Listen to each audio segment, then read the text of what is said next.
Okay. Good morning, everyone. Today I'm very proud to announce really two exceptional leaders and a historic change in the Minneapolis Police Department. For the first time, we are welcoming two non-sworn professional staff as executive members of the Minneapolis Police Department. First, our new chief of the Internal Affairs Bureau, Chief Famadou. Chief Famadou brings a wealth of public service experience and legal expertise. Most recently, she served as an Assistant Attorney General for the state of Minnesota, but she has an extensive career over 2 decades. She served as an Assistant Corporation Counsel for the City of Chicago, where she worked as a criminal prosecutor, and she additionally worked in Chicago defending members of the Chicago Police Department. More recently, she worked as a prosecutor for Ramsey County, where she served on the BCA task force for sex trafficking crimes. She has also had a focus on always ensuring justice and accountability. She played a key role in developing policies that balance ensuring public safety with protecting individual rights. Additionally, during her time as consent decree counsel for the State of Minnesota Department of Human Rights, Chief Famadou work to ensure law enforcement practices are aligned with constitutional standards. Her dedication to integrity and transparency will be crucial in leading our internal oversight. Next, I'd like to introduce Bureau Chief Ganesha Martin. She's the new chief of our Constitutional Policing Bureau. Chief Martin is a nationally recognized leader in police reform and community engagement with extensive expertise in public safety, particularly in the city of Baltimore. In Baltimore, she served as deputy mayor over public safety and emergency management, and she served for 10 years on the executive level in the Baltimore Police Department. She was chief of staff, director of legislative affairs, community affairs, and lastly, as a deputy commissioner over compliance and accountability, which is similar to the role that she is assuming here. More recently, she had even served as an independent monitor for the Cleveland Police Department. Chief Martin's work in Baltimore was centered on fostering accountability and enhancing community trust, and her experience will be a tremendous asset as we continue to improve how we serve our city. And clearly, with just that little bit of their history and their resumes, we can see that these are truly exceptional individuals who will help us raise the bar in the Minneapolis Police Department. And this is really an important and historic step as we move forward. Bringing in non-sworn professional leadership at this level marks not only progress, but it also ensures that we will be more responsive, more transparent, and more inclusive as we try and meet the community's needs. Chiefs Famadou and Martin both bring unique perspectives and a genuine commitment to positive change. I'm confident that they will help us continuing to build a stronger, more community-oriented police department for our residents. And next, I'll hand it over to Chief Famadou first to introduce herself. Good morning. I'm incredibly grateful for the confidence Chief O'Hara has placed in me to do this task. It's an honor and privilege to join the Minneapolis Police Department. Both sworn and civilians have committed to restructuring and building transparency and trust with the community. My job as Bureau Chief of the Internal Affairs Division covers 3 different divisions. The teams so far have done an immense amount of work to achieve some of the goals of the settlement agreement and potentially consent decree. Joining those teams, I plan to really help increase transparency, communication, and just build more effective programs so that we can process cases. We know there was a large backlog that we are working through and almost all the way through. So again, I'm very grateful to be here. I've lived a life of public service, and this is just the next step for me. So thank you.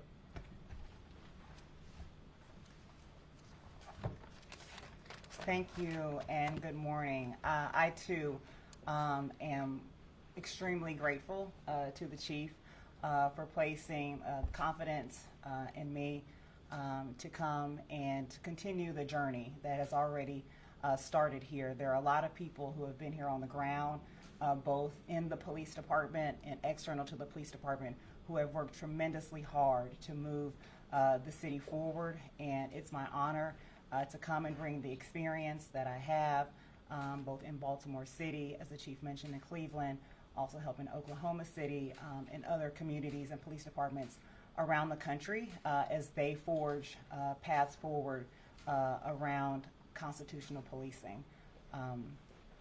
I really try to focus in this work on centering the voices of both police and community. I think that's the only way that you can have sustainable reform, and a lot of work has already been done in that regard. As it was mentioned, I will be over constitutional policing, community policing, and also the inspections department.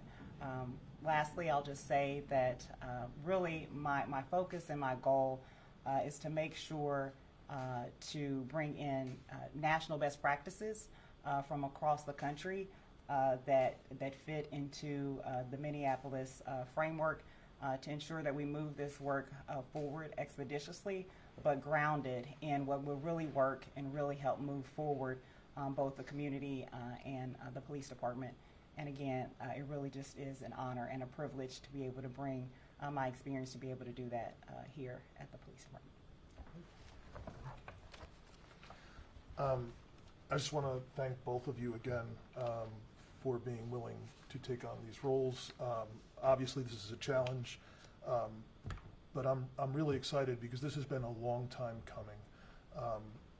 It took some time to create these positions in the first place, and then to try and recruit individuals. And I couldn't tell you how thankful I am that we have two truly exceptional people here to take on these roles. And I forgot to mention earlier, in addition to all the things Chief Amadou has done, she has served our country as an officer in the U.S. Army and has retired from the Judge Advocate General's Corps. So clearly two exceptional individuals that I'm really excited about. And we can open it up to any questions that you all may have. Chief, can you tell us how and who selected these positions? I did. Yep. You know, we did have a number of people apply, both locally, a few nationally. You know, I personally recruited these two. From knowing both of them over the years, I think they're both absolutely exceptional. I know that the consent decree at the federal level is sort of on hold. Yep. Maybe you can categorize that better than I can. Was this part of that effort initially from the federal or even the state suggested that you get two people from outside? Yeah. So Esme's question was, is this a part of what's contemplated in the consent decree? And the answer is no. This is my vision for what I believe is best for the Minneapolis Police Department, based not only on my experience, but also what other major cities across the country have done. Los Angeles, for example, Chicago, other major city police departments, Philadelphia, Washington, D.C., they have executive level staff that are civilian professionals that have education and experience and expertise on a level that sworn members don't, that are able to help us advance and really add more credibility and legitimacy to the work going forward. So this is not something that was required by the state MDHR agreement or anything that's contemplated in the DOJ consent decree. So what are the biggest changes here then to how things have been done traditionally in this department and how this will work out? The biggest change is in the past, you only had sworn members on the executive staff. You had deputy chiefs that were sworn members. These two individuals are not sworn, and they bring a whole lot of education and experiences and really a higher level of expertise than anything the department has had before to manage two particularly complex and high-profile positions. The implementation of these agreements on the constitutional policing side, and really just the ongoing work I've been trying to do the last 2 years to restructure internal affairs. Internal affairs became its own bureau. We have a commander now over the internal complaints section. We've created a force investigations team now with its own commander as well. And then separately, we have a candidate investigations unit to more thoroughly vet the people that are applying to become members of the department. So that's all growing out of the vision for the department going forward. And when you had announced these bureaus a couple years ago, and there were a couple of members of the department who are sworn officers, and are they still in those positions for these two bureaus? No, so the Internal Affairs Bureau has been vacant for some time. There was a deputy chief covering both. And more recently this year, Deputy Chief Glampy retired. So probably, shortly after the first of the year, that post has been vacant. So these are two positions that previously had been held by sworn personnel. And did you always have a plan to put in civilian appointees for these, like when you restructured 2 years ago? Yeah, I've wanted to have the ability to appoint civilian professional staff on the executive level outside of operations. So not over like patrol and criminal investigations, but over the other areas where civilian professional staff can bring a higher level of expertise than what may be available, among the sworn staff. So, for example, we also have, for the last several months, and I believe it's going to be mentioned in a report coming out tomorrow, we have a civilian director of training and curriculum development that's a PhD, that's a civilian professional. That's also new, and it also helps us raise the level of quality in the organization. And there needs to be, there already is, ever since I got here, a tremendous group of professionals that are non-sworn that work here, that we do need to have career paths for them, better career paths, in my opinion, leading up to higher levels of responsibility. Because, I mean, between civilian analysts and so on that work here, there's really a strong base of professional staff here to begin with. I have a question for Chief Fondu or Chief O'Hara for that matter. I know critics of from academics and police reform advocates have always been critical of internal affairs departments. All police departments is the place where complaints go to die. How do you change that perception? Sure. Well, I'll first say I completely understand the question, because I also was critical from information that has been publicly known regarding complaints. However, it also takes individuals with knowledge and the skill to be able to process a complaint, not only in a timely fashion, but with justice at heart, right? These are either citizens making complaints about activity of the MPD or internal individuals making complaints. All complaints should be treated with respect, with dignity, and should be processed in a manner with a just eye, meaning that you don't make decisions until all pieces of evidence and information are put forth. I can say that there was a lack of communication systems, data systems, and all things which, the consent decree are requiring MPD to update are being implemented, right? It doesn't happen overnight, but the way to build trust and integrity is to do it on a case-by-case basis and with transparency, as I said. You cannot hide information from the public. You cannot hide information from the people who are requesting it, but you do need to follow all processes, procedures, and laws. And that's what I plan to do. I mean, I've always held a very high ethical and moral standard in my practice as an attorney throughout my 20-plus years. I did so in the military too. So I'm hoping to just bridge some communication gaps, bridge some data system entry gaps, and then make sure that those get pushed through to all levels, including the chief, so that he can make the decisions that he needs to make regarding any necessary discipline or other internal issues. So that's how I intend to do it, and hope that it works. What salary level will these two chiefs It's publicly available. I don't have it in front of me. It is comparable to what these sworn personnel make at this rank, this level. Chief, how much authority will these two positions have to speak freely outside the department if they choose to? They have the same authority as any other sworn member on this level. They are the equivalent of deputy chiefs in the police department in every way except, being an armed sworn police officer. So is this both of your first times, having a position in a police department itself, or having this? No. So You want to speak about yours? No, actually, so I had a similar position in the Baltimore Police Department. If you recall back in 2015, the cops office actually, when I was appointed, paid for me to go around to different cities. I went to Seattle, New Orleans, LA to see what they had done well and where they could improve. In many of those places, as the chief mentioned, there were civilian executive command members that led this work.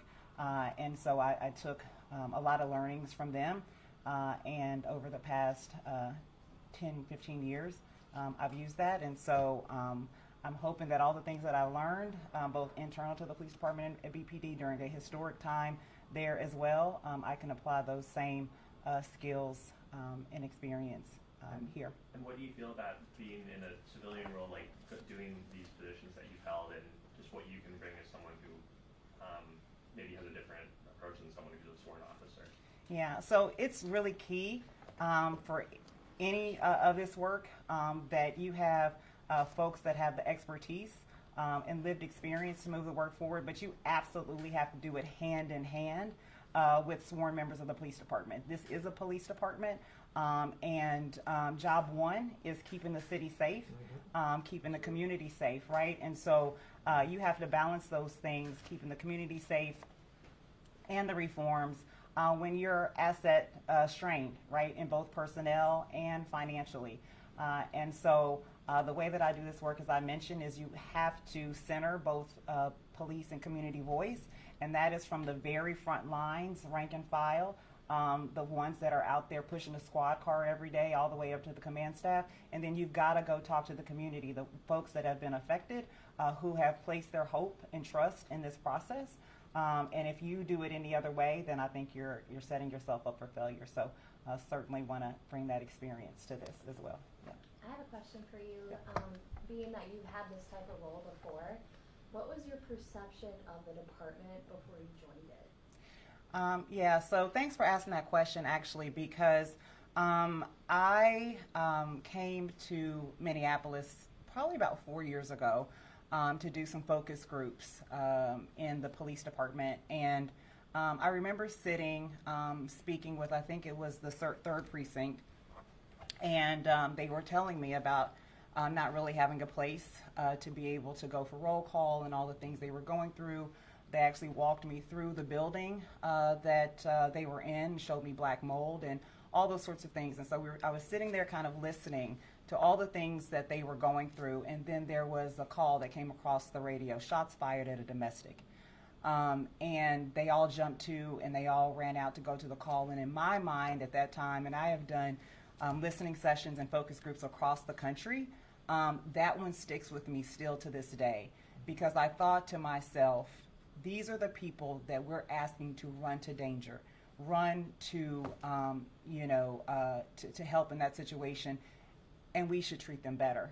And then fast forward to about 6 months ago, where I was at a gathering in Albuquerque around community violence intervention and violence prevention work, and there was a community member. If I had permission, I'd mention her name, but I don't.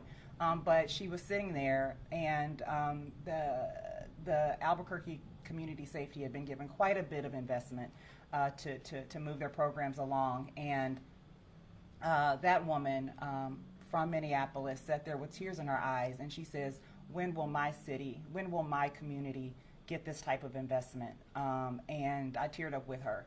And so when Chief called me very persistently, I think you all know him in this city, and asked me to come, I had been wanting to help Minneapolis for the past 5 years, but hadn't had the opportunity to do that. So when he asked me, those two stories came to my mind, and it really is the reason why I came. It is going to be a tough job, but I think I see resilience in this city. I think in the years to come, people will turn around and look at Minneapolis for what is best in policing. It's going to take a lot of work, maybe some more tears shed, but I really think that we have the men and women, both in the police department and external, to get this done, and that's why I came here. What is your job going to look like on a day-to-day basis? I know people kind of know what internal affairs does, but what is the head of constitutional policing? Sure. So there's a couple of basic things that have to happen. You have a mandate in both the consent decree and the settlement agreement that dictates what you're supposed to do on certain time schedules. So the primary purpose will be trying to make sure that you have the staff and the staff are equipped and supported in a way that they can get that work done, both through the implementation unit and then also through the ranks. It is a difficult task. Again, you all know, you all report here, that when you're short-staffed, right, then it's hard to do your regular job, and then you're adding reform on top of it, which is a necessary thing to do, but it's difficult. It takes time, it takes resources, and so really trying to balance and making sure you're bringing those evidence-based best practices here, but also not hindering the police department so much that they can't actually do their job. The other thing, and everybody doesn't necessarily do it this way, I think it's critical to bring in different stakeholders, so not only the activist community, but also the business community. I think this has to be a whole of city response to something that is so important to us. So I spend quite a bit of time talking to stakeholders. I'll also be doing some ride-alongs, I've already started talking to some of the rank and file. And then, so I always talk about the words of the consent decree and the settlement agreement, and then the spirit of it, right? The letter of the law and then the spirit of it. And so you've got to get that letter done, but I also try to use that as a baseline to create transformational change. And so I'll be doing a little bit of both on a daily basis. Does that help? Yeah. Okay. It is. Chief, do you have any, or for either of you, just like any time frames or what you're hoping for to see some results changes to what you'll be doing here? So I'll say this and then I'll pass it on. Again, you guys know the chief. He wanted everything done yesterday. So there's a lot of work to be done. But again, the settlement agreement and the monitoring team or the independent evaluator have certain deadlines that are spelled out. And so we'll be doing everything that we can to make sure to meet those expectations. Chief Famadou, how do you hit the ground running? Yeah, so I've been here for about a month now, change is both something people demand and don't want, right? So it's a constant push and pull, and I began by just listening, getting to know people, seeing how the system that is in place works and doesn't work right now, and then you don't push change down anyone's throats, right? You invite them to want it themselves. You invite them to do the work that it takes to be the best, right? I personally want to be the best version of myself every day. I want to do the right thing every day. But that's something that I can't make somebody else want to do. I want them to see what that looks like. So for me and my team, it's getting to know the commanders, getting to know the staff, both sworn and civilian, and then working with them on, hey, have you tried this? What would this look like? And then working with the monitoring team, of course, on their expertise.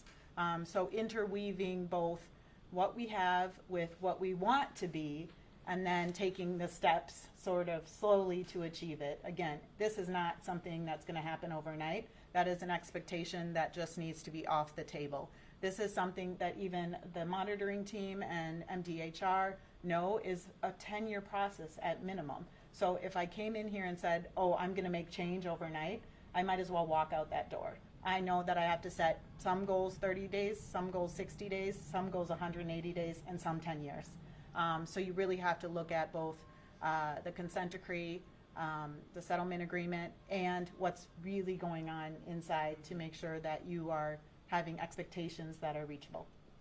What's your backlog look like for complaints and that sort of thing? I know there's both civilian complaints and then internal stuff you're reviewing, right? Yeah, I mean, the report's going to come out tomorrow, so everybody's going to have an opportunity to read that. But I will say this, the work that has already been done is so immense, both on the backlog and the current. Cases don't stop just because you have a backlog, right? So what I can say is the team has done an immense amount of work with so few hands, right? Mm-hmm. Everyone is wearing 3 to 4 hats minimum to do a single job. You're constantly putting out fires that you don't necessarily anticipate, and you really do what you can with what you have.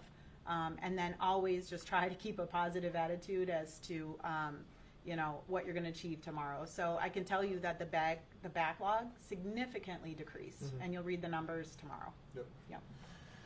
And just to add a little clarity to that with the backlog, because we're actually talking about two different backlogs just in MPD, and then a third being the backlog at OPCR under the Department of Civil Rights. So just within MPD, we're talking about significant progress clearing out the backlog of internal affairs administrative cases. Those are what you would typically think of as an IA investigation.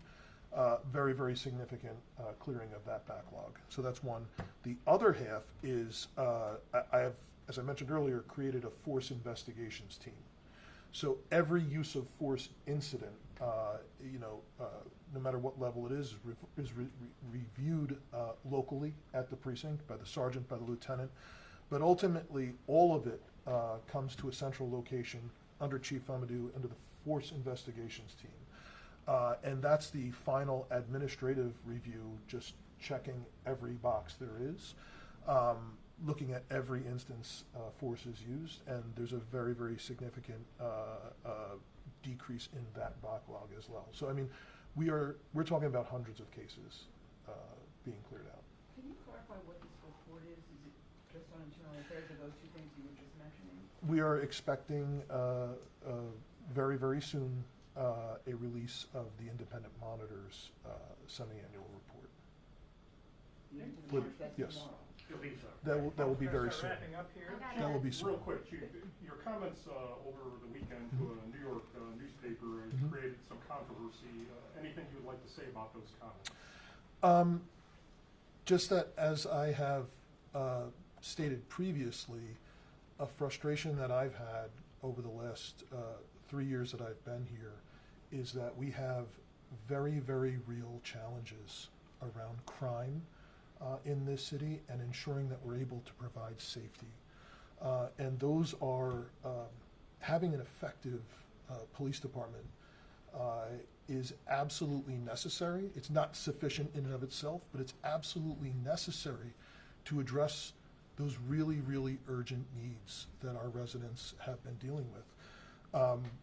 And so, I have felt like at times it's almost controversial